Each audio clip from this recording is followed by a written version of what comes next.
Salute a tutti! Abbiamo visto nel video scorso la deposizione delle figlie di Pacciani nell'udienza del 25 maggio 1994. Ricordo che stiamo parlando del processo di primo grado a Pacciani.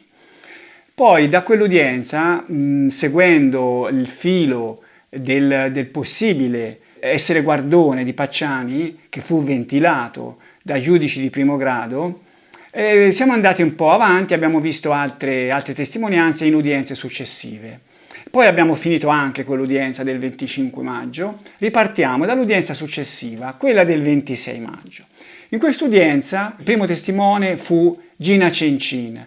Gina Cencin era una vicina di casa di Antonietta Sperduto e raccontò in dibattimento di aver visto Pacciani e Vanni andare a trovare la Sperduto stessa, con la 500 di Pacciani. I due, insomma, avevano una relazione con questa donna. Poi, dopo Gina Cencin, fu la volta di un testimone interessante perché affrontava il problema delle armi, di una pistola. Il testimone si chiamava Rolando Castrucci. Ecco, Rolando Castrucci era un signore piuttosto anziano che aveva conosciuto Pacciani nel 73, quando Pacciani era entrato in una casa che gli aveva messo a disposizione il marchese, uno dei due fratelli Rosselli del Turco. Pacciani è andato lì per lavorare nell'azienda appunto di questo marchese. E Rolando Castrucci gli aveva rimesso a posto questa casa, che evidentemente era una casa vuota, era rimasta vuota. E nell'occasione aveva avuto modo di conoscere Pacciani. Prima in istruttoria raccontò che Pacciani in quell'occasione gli avrebbe fatto vedere una pistola. Questo racconto dovette ripeterlo in dibattimento. Ma allora, qui cogliamo l'occasione per andare a vedere un po' tutto l'argomento della familiarità di Pacciani con le armi. Faremo un po' come il discorso del guardone, andando a ripescare qualche deposizione anche più avanti per esaurire un po' questo argomento.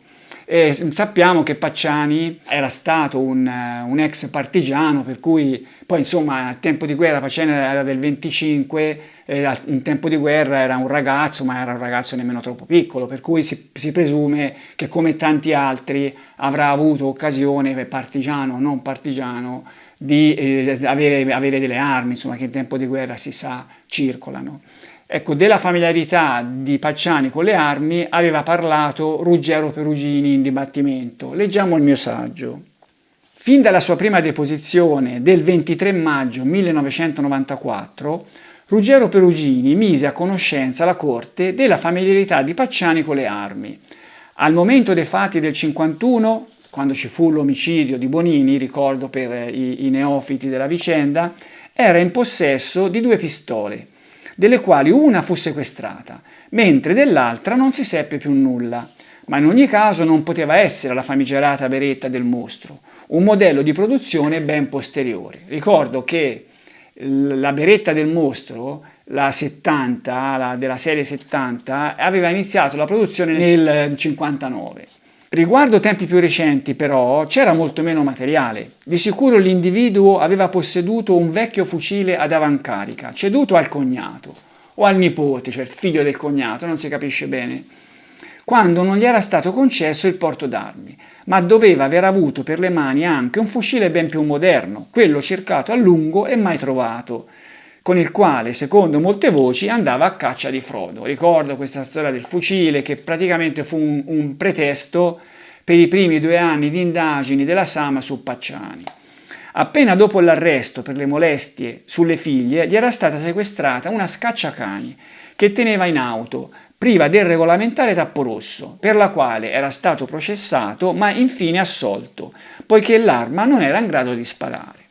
E a titolo di curiosità ricordo che la questione di Pacciani e le armi era stata affrontata anche da Vittorino Andreoli, il famoso psichiatra, neuropsichiatra. Ne abbiamo parlato in un video precedente. A Andreoli erano stati fatti esaminare dei disegni di Pacciani dai quali lui aveva cercato di capire, di ricostruire la personalità del personaggio. Ecco, in particolare, riguardo le armi, abbiamo questo disegno dove ce ne sono un po'. Ecco, allora leggiamo, io l'altra volta nell'altro video non lo lessi, lo leggo questa volta. Leggiamo il commento che Andreoli fece riguardo questa tavola. E lo troviamo questo commento nel libro Il lato oscuro, che tratta non solo di Pacciani ma di altre figure di assassini e dell'esame dei loro disegni. Le armi. Dai disegni che dedica alle armi, Pacciani, come quelli della tavola 7, che è questa, si deduce che Pacciani ne abbia una qualche esperienza personale. Non fa riferimento soltanto a fucili o ad armi pesanti da guerra, come carri armati, ma anche alla pistola, che descrive con grande precisione.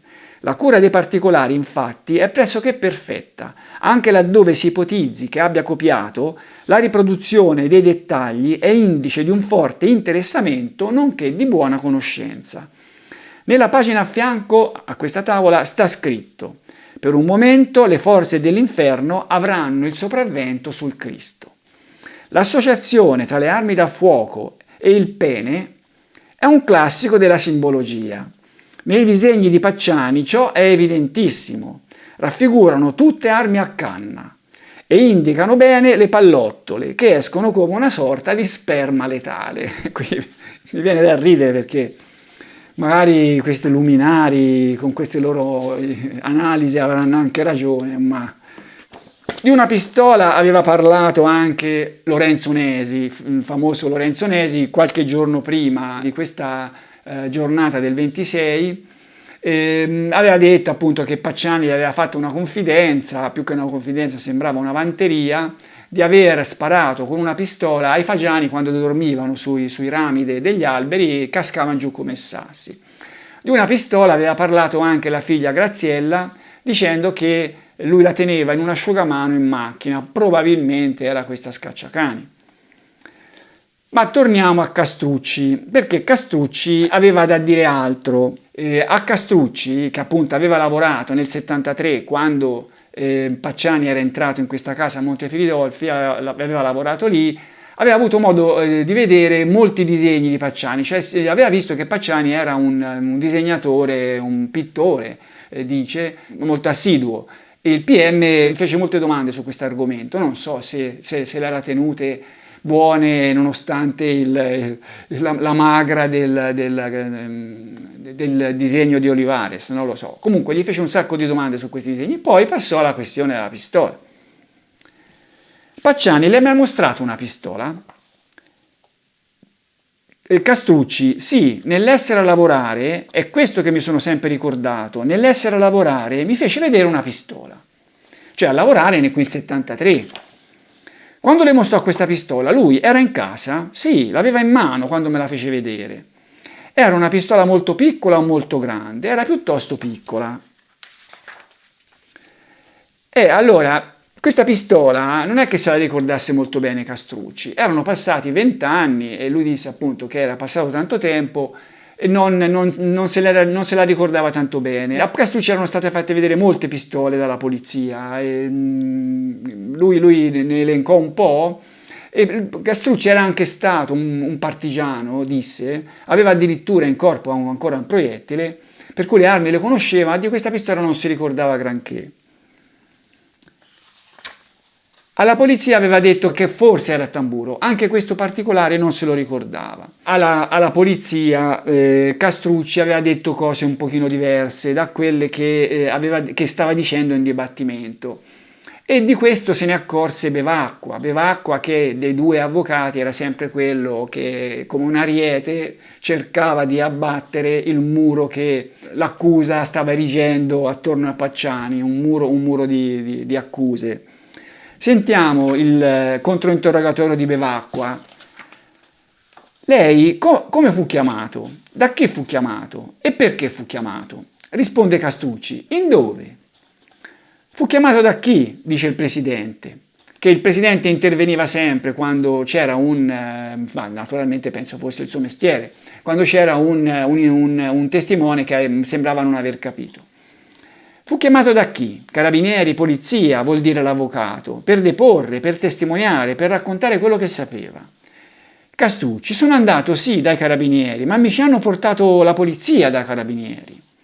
Bevacqua: ecco, il primo contatto che lei ha avuto con loro è stato di sua iniziativa, oppure su iniziativa dei carabinieri. Cioè è andato lei da loro o sono venuti loro da lei? Si sa dove Bevacqua voleva andare, no? Sono venuti loro da me, dice Castrucci. È chiaro che Bevacqua voleva arrivare al solito discorso della vanteria, cioè io questo l'ho già detto in video precedenti, ma molti testimoni andarono a deporre dietro sollecitazione della polizia perché avevano raccontato qualcosa, non alla polizia, ma l'avevano raccontato agli amici, così, tante volte come una vanteria che però poi gli aveva chiesto conto quando la polizia l'aveva saputo e l'aveva chiamato per chiedergli cosa c'era dietro questa vanteria, per ripetere davanti a loro queste frasi. È un po' la storia come Romano Pierini, no? Romano Pierini del guardone di Romano Pierini, abbiamo visto al video scorso. Bevacqua: e mi dica, che cosa le hanno detto? Mi hanno fatto montare su una macchina e mi hanno portato in giro e hanno detto un sacco di barzellette. Sentiamo, dice il presidente. Le inventavano di tutte per sapere qualcosa da me. Presidente, che cosa le avevano raccontato? Ce le racconti anche a noi, così stiamo allegri. Barzellette. Le ho detto barzellette per modo di dire, cose così. Volevano sapere l'amicizia che ci poteva essere fra me e questo signor Pacciani. Io ho avuto quell'occasione di conoscerlo, perché gli ho restaurato la casa, ma poi non ci ho avuto più contatti. Vedremo che non è proprio così. Bevacqua: quando lei è entrato in questa macchina, ha avuto un po' paura o no? Mi hanno detto polizia criminale, mi hanno fatto vedere i documenti e gli avevo da andare con loro. Senta, lei entra in questa macchina e lei gli domanda: ma cosa volete da me? O non glielo domanda? Naturale, io penso di averglielo domandato e poi dopo una mezz'ora mi portarono dai carabinieri. In questa mezz'ora cosa avete detto? Cosa avete fatto? Domanda Bevacqua. Il che si è fatto? Nulla. Siamo andati a finire a San Casciano da carabinieri. Quindi avete girato mezz'ora da casa sua per andare da carabinieri. 8 chilometri, dice Castrucci. E quindi quanto ci si arriva normalmente? 10 minuti. E invece ci siete stati mezz'ora. Presidente, in questa mezz'ora cosa avete fatto? Perché ci avete messo mezz'ora? Non me lo ricordo, perché erano tutte frasi diverse dal vero contenuto, cose che non conoscevo, insomma, ecco. Bevacqua: e loro insistevano a che lei le conoscesse oppure no? Volevano che lei, insomma... dice Castrucci, se no non ci si metteva mezz'ora. Insomma, questi evidentemente insistevano perché dicesse qualcosa. E qui a questo punto Bevacqua tira fuori il verbale e legge e si scopre che le cose erano un pochino diverse da quelle che aveva detto prima Castrucci. Ecco il verbale. Ricordo anche che io Pacciani l'ho rivisto alcuni anni dopo, in Mercatale, in Piazza del Popolo, e qui invece aveva detto di no, e che mi trovavo lì per effettuare dei lavori in una casa ubicata vicino alla sua abitazione. Nella circostanza ricordo che egli ebbe modo di mostrarmi una pistola. Non so ricordare se mi chiamò nel suo garage, se mi fece salire in casa o quale fosse l'occasione. Di questa pistola né posso dire da dove egli la prese, dove la ripose, né se c'erano familiari o altre persone presenti. Questo l'ha detto lei, dice Bevacqua. Quindi io non capisco, è caduta dall'aria questa pistola?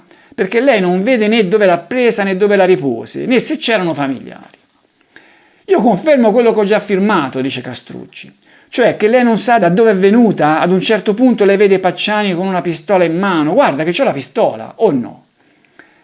E il test non risponde, sì o no, insiste Bevacqua, il test non risponde, allora interviene il presidente, cioè dice, a un certo punto lei ha visto il Pacciani che aveva questa pistola in mano? E Castrucci sì. E allora bisogna dire che Castrucci, contrariamente a quello che aveva appena detto in dibattimento, non aveva visto questa pistola nel 73 in casa di Pacciani quando era stato a restaurargli questa casa, a mettergli a posto la casa. L'aveva visto quando Pacciani abitava già a Mercatale, per cui almeno al minimo 6 anni dopo, ma anche di più. Pacciani aveva comprato la casa a Mercatale nel 79 in via Sonnino, ma prima poi di andare ad abitare ci aveva messo un po'. Per cui insomma erano passati diversi anni.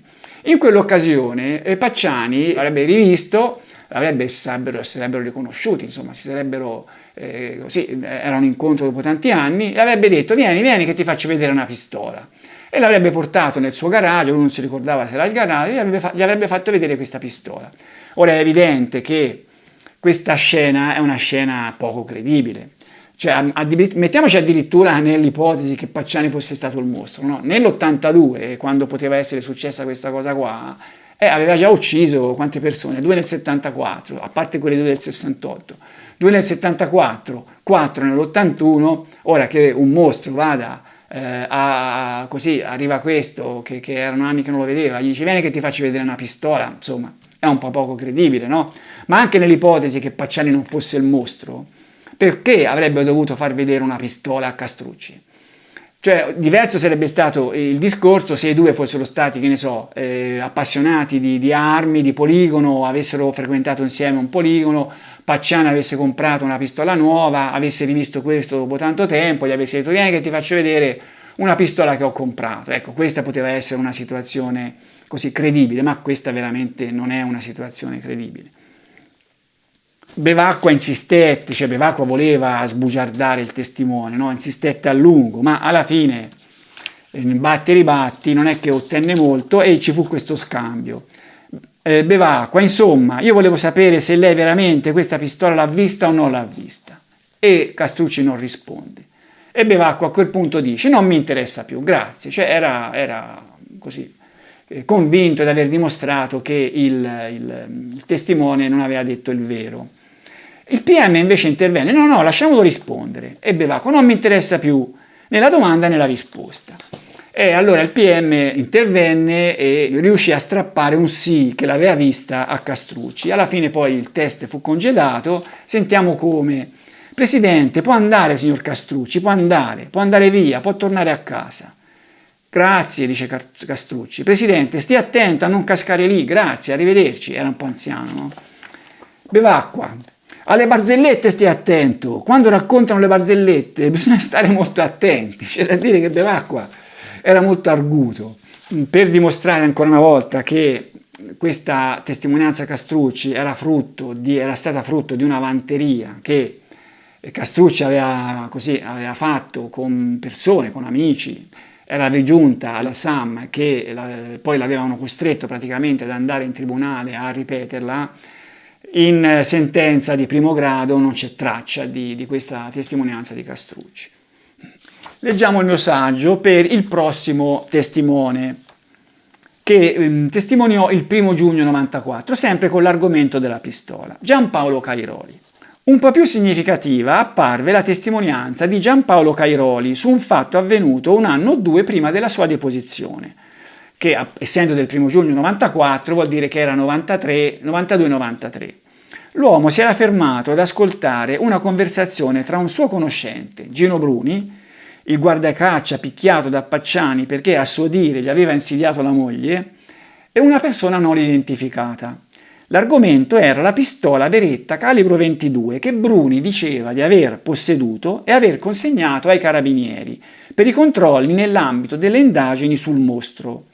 Sappiamo che era stata fatta un'indagine a tappeto su tutte le Beretta compatibili con quella del mostro, qualche migliaio, mi sembra addirittura 15.000, non so se dico uno sfondone, ma una ricerca che non portò a nulla. Gino Bruni attribuendone il possesso di una uguale anche a Pacciani, che però si sarebbe guardato bene dal farla controllare. Insomma, diceva Gino Bruni a questi suoi amici, e Cairoli sentì, che anche Pacciani aveva una Beretta come la sua, che era stata controllata, ma Pacciani si era guardato bene dal farla controllare.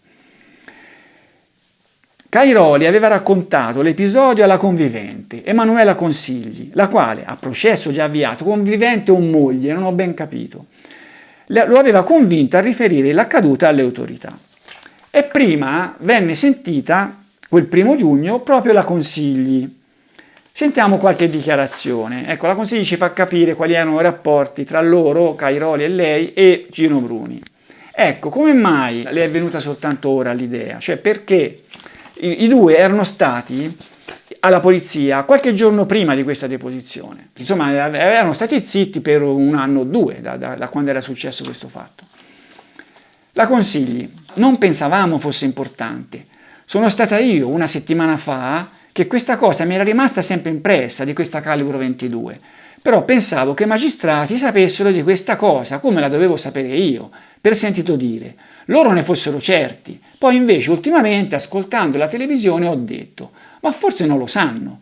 Ho avuto questa impressione, tant'è vero che ho chiamato l'avvocato Bianco, non so chi è questo avvocato Bianco, e l'ho chiesto a lui. E gli ho chiesto, ma i magistrati sanno che qualcuno ha visto questa pistola?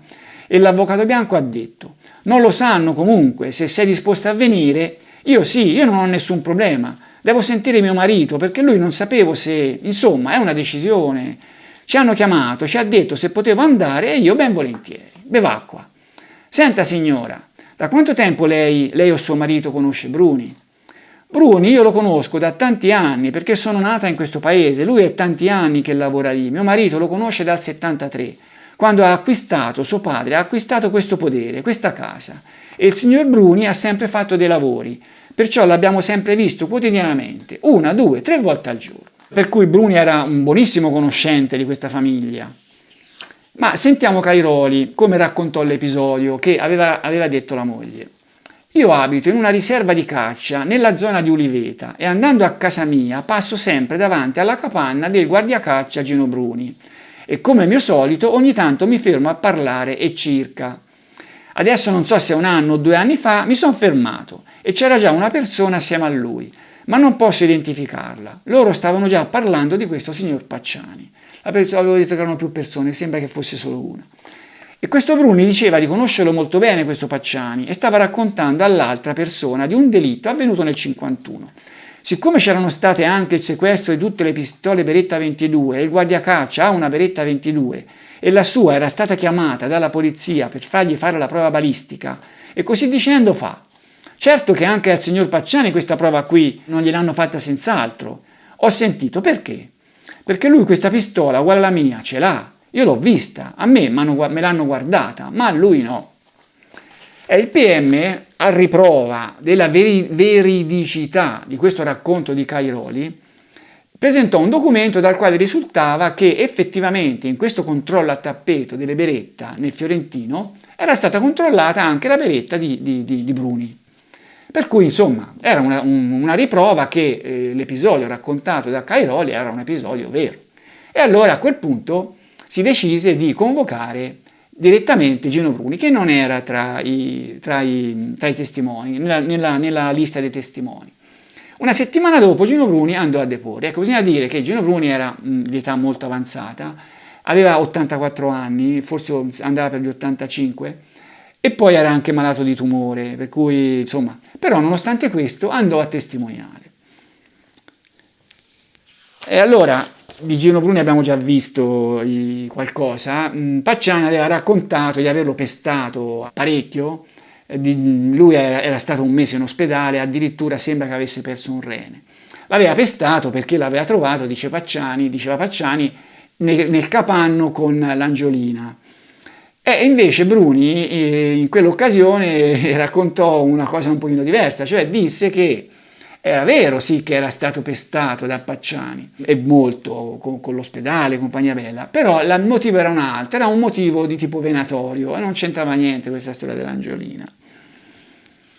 Allora l'episodio sarebbe nato in un'occasione nella quale Bruni era andato ad aiutare Pacciani a dare il verderame. E poi in questa occasione poi si era accorto, gli aveva telefonato dice Bruni, gli aveva telefonato Rosselli stesso, gli aveva detto ma non ti sei accorto che ti manca una cesta? Cioè c'erano queste ceste, io non so come sono fatte, per catturare la selvaggina. Si vede che i guardiacaccia catturano la selvaggina per qualche motivo loro, non lo so. Pacciani sembrava che gliel'avesse presa una, evidentemente per catturare la selvaggina lui. Bruni era andato poi a riprenderla e aveva sentito che gli avevano detto che Pacciani aveva catturato 2 leprotti. Era andato da Pacciani a chiedergli conto di questo fatto. Pacciani lo aveva portato dove sarebbero stati questi leprotti. Sentiamo cosa dice Bruni, cosa racconta Bruni nello scambio con il presidente e il PM. Presidente, gli fece vedere dove avrebbero dovuto essere questi leprini, sotto questa cesta, e invece non c'erano più. Non c'erano, no, l'ha fatto la finta. Sì, allora, fu così per guardare se erano dentro la stanza. Sentì, dice il PM, inforcato. Presidente, un colpo in testa. Bruni, sì.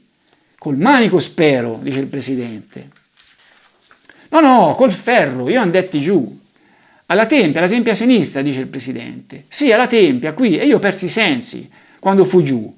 Qui tu ci devi morire, disse. Qui non si scappa. Tu devi morire qua. E io persi i sensi. Posa la pistola, gli dice Pacciani. Presidente, ma lei c'aveva la pistola? No, non l'avevo lasciata a casa e lui mi obbligava di posare la mia pistola. E un ce l'ho. Allora con una mano mi teneva così il forcato puntato al corpo e con quell'altra mi tastava per vedere se dicevo la verità. E lì a quel momento io ho ripreso un po' i sensi, fa uno scatto, gli chiappo il manico. I due lottarono, poi allora io presi di taglio e lo buttai fuori. E poi lui tirava, io tiravo e mi tirava sempre pedate così, ma non mi pigliava. Poi mi prese qui, guardi, al reno. Allora torna giù un'altra volta. Dopo gli presi e mi rizzai e gli dissi: guarda, se tu la finisci, Bellino, io ti denunzierò, gli dissi. Se tu avessi il coraggio di denunciarmi, che vo in galera, se esco la mattina t'ammazzo la mattina, se torno la mattina t'ammazzo la sera. Presidente, corregge la frase, se torno la sera t'ammazzo la mattina e se torno la mattina t'ammazzo la sera. Bruni, allora a mezzo di questa salita c'era una cannella, vai a lavarti, mi disse. Ero tutto sangue, io dissi, mi lavo a casa, vai a lavarti o t'ammazzo qui. Bruni mi disse, se qui sopra ci fosse 100 militari, in un quarto d'ora l'ammazzo tutti. T'ho avuto fortuna, t'ho trovato qui, se ti trovavo nel bosco, io ti facevo a pezzi e ti buttavo dentro nel pozzo nero.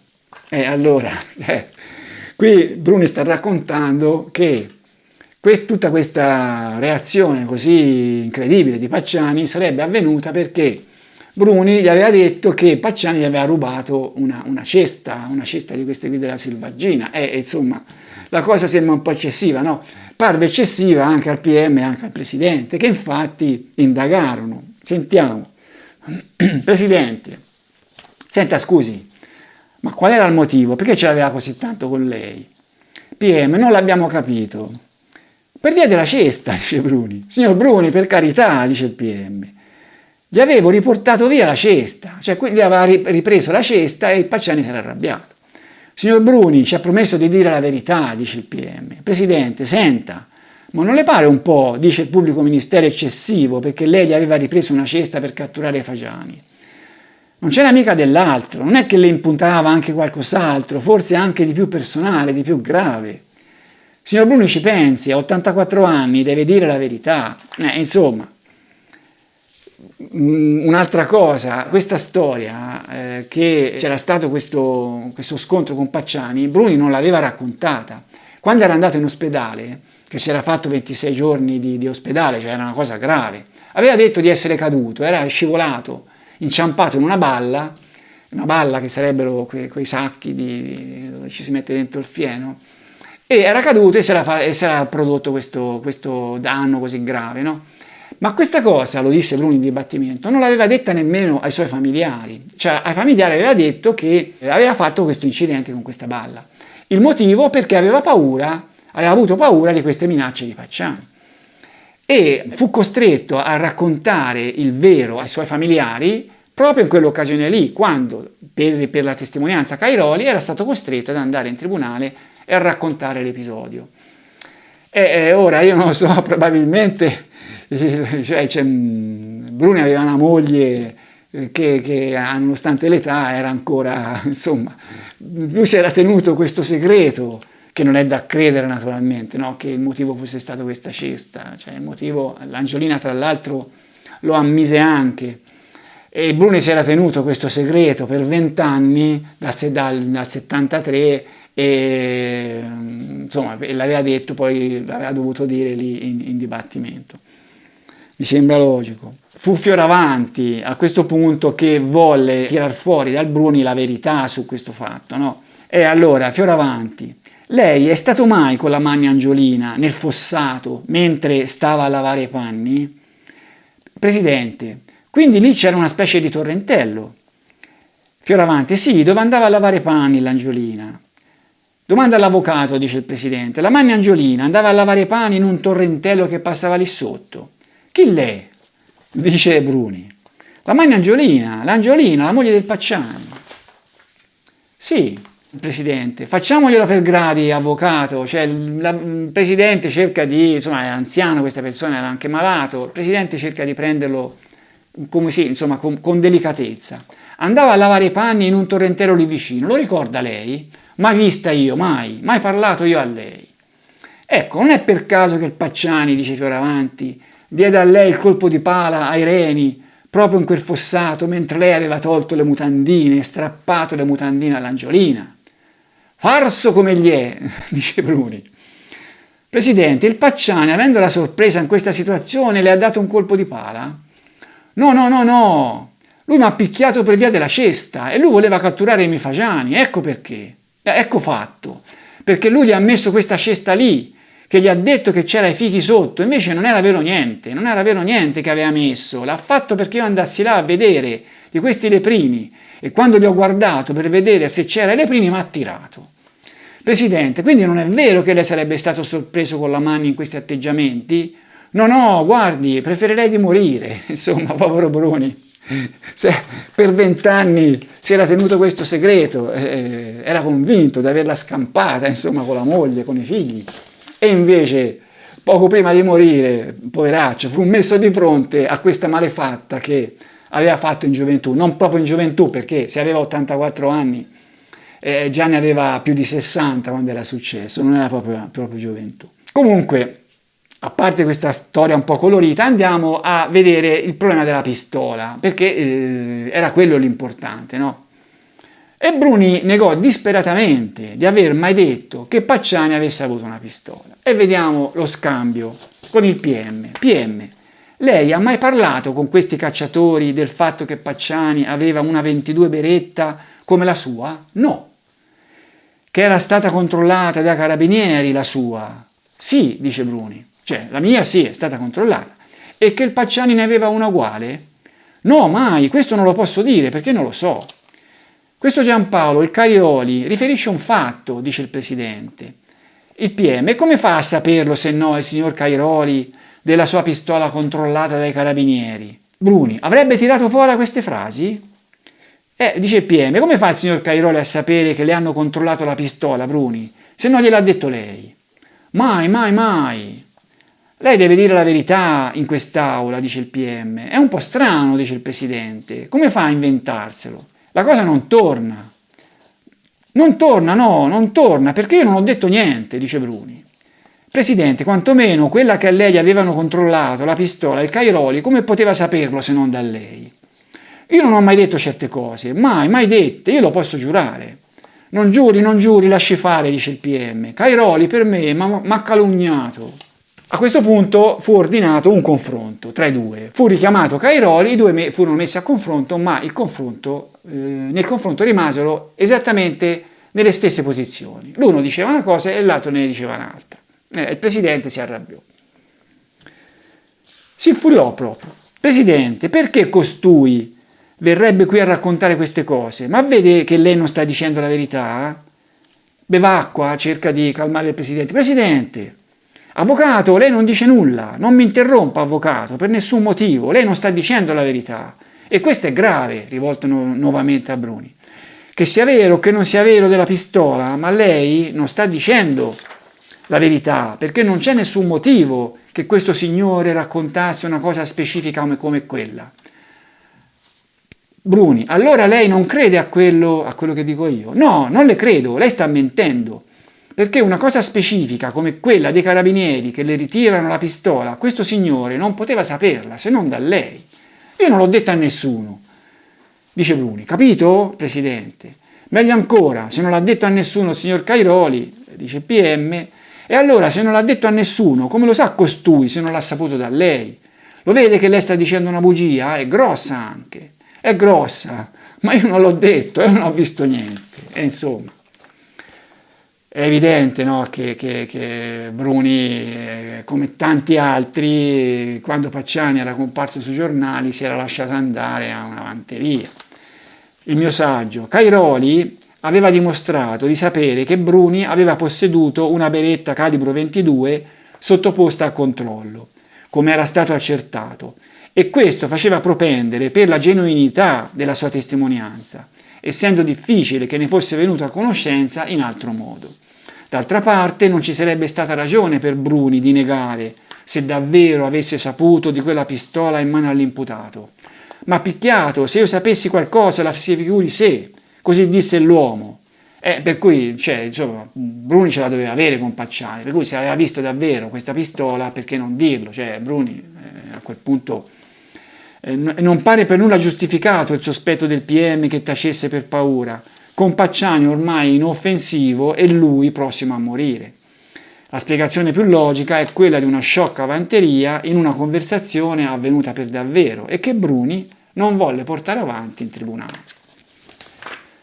E purtroppo questo problema delle vanterie di certi testimoni che poi la SAM aveva costretto ad andare in tribunale a ripeterla si verificò diverse volte.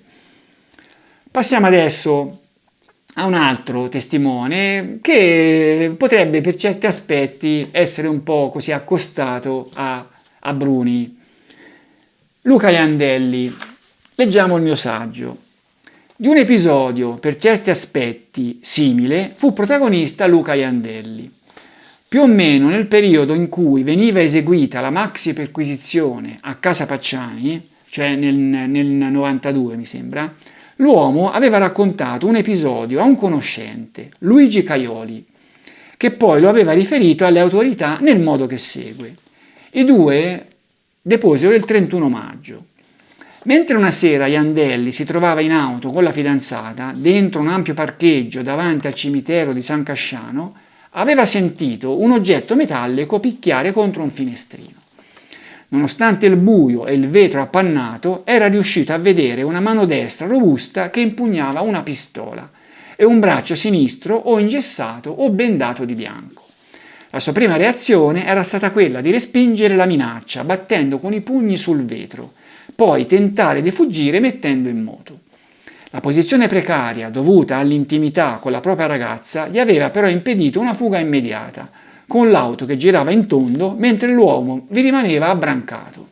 Infine Iandelli era riuscito a prendere il controllo del mezzo e a fuggire via, avendo avuto comunque il tempo di intravedere una sagoma di spalle. Secondo quanto riferito da Caioli, lì per lì Iandelli non avrebbe riconosciuto l'individuo, però il giorno dopo avrebbe visto Pacciani in giro per Mercatale, con un braccio bendato o ingessato, sospettando che potesse essere lui. Fu convocata in dibattimento la ragazza presente in auto con Iandelli, Antonella Salvadori, che è ancora quel 31 maggio, sposata poi con un'altra persona, la quale più che altro su continue contestazioni in base a verbali, cioè non aveva voglia di parlare, ma era comprensibile, no? Doveva rievocare di fronte a tutta l'Italia un episodio che faceva parte della sua vita sentimentale, diciamo così, prima del matrimonio. Confermò a grandi linee l'episodio, affermando però di non aver visto niente, poiché si trovava supina. Iandelli non le avrebbe parlato della pistola, mentre qualche tempo dopo le avrebbe riferito di aver visto Pacciani con un braccio fasciato di bianco e che forse poteva essere quella la persona del cimitero. Insomma, era successo che questa donna si era accorta di questo episodio, no? Di questo guardone, presunto guardone, ma Iandelli non gli aveva detto di aver visto la pistola nell'occasione. Poi vedremo che non si era nemmeno accorta di questa specie di corrida che c'era stata con questa macchina, con il guardone abbrancato. Iandelli confermò l'episodio, che fu sentito dopo, ma negò decisamente di aver riconosciuto Pacciani, né di averlo detto sia alla Salvadori sia a Caioli. Denunciò anche di aver subito pesanti pressioni da parte degli inquirenti. In sentenza il giudice di primo grado sarebbe stato particolarmente severo nei suoi confronti, accusandolo senza mezzi termini di aver mentito, per non dover ammettere una propria responsabilità morale nella morte dei due francesi, prima della quale andava collocato l'episodio del personaggio con la pistola, che lui colpevolmente non avrebbe denunciato. E insomma, in sentenza, il giudice fu severo con lui proprio per questo motivo, perché dice: lei vuole nascondere il fatto di non aver denunciato questo episodio che era avvenuto prima del delitto degli Scopeti, perché così ha una responsabilità morale di non averlo denunciato per questo delitto, che magari poteva, se lei lo denunciava, dicendo che era stato Pacciani, poteva non essere avvenuto. Però c'è anche un'altra spiegazione, no? E continua il mio saggio. Sorprende però come il giudice non avesse preso in considerazione l'ipotesi più semplice e logica. L'episodio raccontato da Iandelli a Caioli faceva parte di una vanteria, di un pavoneggiarsi con il saperla lunga intorno a un argomento presente ormai sulla bocca di tutti nella zona. Ricordo che a Caioli gliel'aveva raccontato mentre era in essere la perquisizione, la maxi perquisizione, della quale parlavano tutti i giornali. Il discorso cadde sulla vicenda Pacciani e lui tranquillamente mi dice, tanto è questione d'ore. Queste parole del Caioli esprimono alla perfezione l'atmosfera nella quale si era svolto il colloquio, in un momento nel quale stavano perquisendo casa Pacciani e poteva davvero sembrare una questione di ore per la risoluzione del caso. Da par suo Caioli raccolse l'assist, decidendo di partecipare allo spettacolo mediatico. Non è un caso se l'individuo fu uno dei pochissimi ad autorizzare le riprese televisive. Io penso che questo Caioli avrebbe dovuto andare da Iandelli e dirgli: ma senti, tu mi hai raccontato questa storia, ma valla a dire in tribunale, perché Pacciani è lì che è giudicato. Io non penso che ci sia andato, ci andò senza dirlo prima a questo Iandelli e ci andò lui. C'è qualche sospetto di protagonismo, ci può essere dietro, no?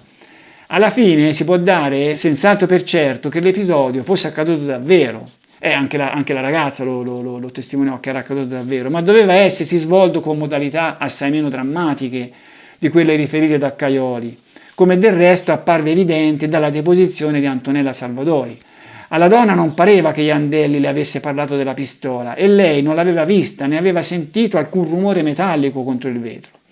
Non ricordava neppure la fuga rocambolesca con il personaggio attaccato all'auto mentre questa girava in tondo, essendo persino incerta se fossero fuggiti a retromarcia oppure a marcia in avanti. In effetti, le modalità con le quali, secondo Iandelli, il personaggio si sarebbe accostato alla sua auto appaiono anomale. Se fosse trattato del mostro, si poteva scommettere che avrebbe sparato senza annunciare la sua presenza, né battendo la pistola sul finestrino, né in altro modo, mentre se era un guardone non si comprende perché avrebbe fatto di tutto per farsi scoprire. Poco credibile pare anche la prima reazione di Iandelli, che di fronte alla grave minaccia non avrebbe trovato di meglio che picchiare inutilmente i pugni sul vetro, una reazione accettabile solo se non ci fosse stata la pistola di mezzo. E infine il personaggio che rimane attaccato all'auto mentre questa compie un paio di giri su se stessa appartiene più alla scena di un film che alla realtà. Va bene, allora abbandoniamo questo argomento di Pacciani e delle armi. Che Pacciani avesse avuto qualcosa a che fare con le armi era pacifico, insomma, anche per i tempi, poi per le varie testimonianze, la scacciacani era una scacciacani, i fucili, magari qualcosa aveva avuto a che fare, però da questo a dimostrare che avesse avuto dei contatti con la pistola del mostro ce ne correva. Finiamo di parlare di quella giornata del 26 maggio 1994, siamo arrivati in fondo al video, dicendo che furono sentiti Mario Vanni e Giovanni Faggi. A dire il vero fu sentito anche un altro testimone, un certo Mario Lasagni, che aveva avuto una seconda casa vicino a quella di Montefiridolfi di Pacciani, e non è che disse nulla praticamente, disse soltanto che aveva visto che la moglie e le figlie di Pacciani non uscivano quasi mai, e lui, che aveva avuto occasione di parlare con loro, aveva capito che era per il padre e marito che le imponeva questo. Ma poi appunto depose Mario Vanni, la famosa deposizione dove disse che sono stato a fare delle merende col Pacciani, e poi dopo di lui Giovanni Faggi. Ma di queste due deposizioni, che sono molto molto importanti, non è il caso di parlare adesso. Ne parleremo quando toccheremo l'argomento degli elementi che portarono quelli che fino a quel momento erano sempre stati convinti del serial killer unico verso uno scenario un po' diverso, uno scenario in cui come minimo Pacciani avrebbe avuto dei fiancheggiatori e peggio avrebbe potuto avere anche dei complici. Ecco, i personaggi che vennero subito individuati come possibili complici furono proprio questi due poveracci, Vanni e Faggi. Sappiamo poi come andò a finire, entrambi ebbero gravissime conseguenze. Vabbè, Vanni ne ebbe molto di più, Faggi di meno, ma insomma anche la vita di Faggi penso che fu sconvolta da questa storia. Comunque di questo parleremo in un video futuro. Nel prossimo video cercheremo di andare avanti così, diciamo, esaminando in ordine cronologico le varie testimonianze, individuando sempre un po' questi argomenti da esaurire con testimonianze poi successive. Per il momento vi saluto.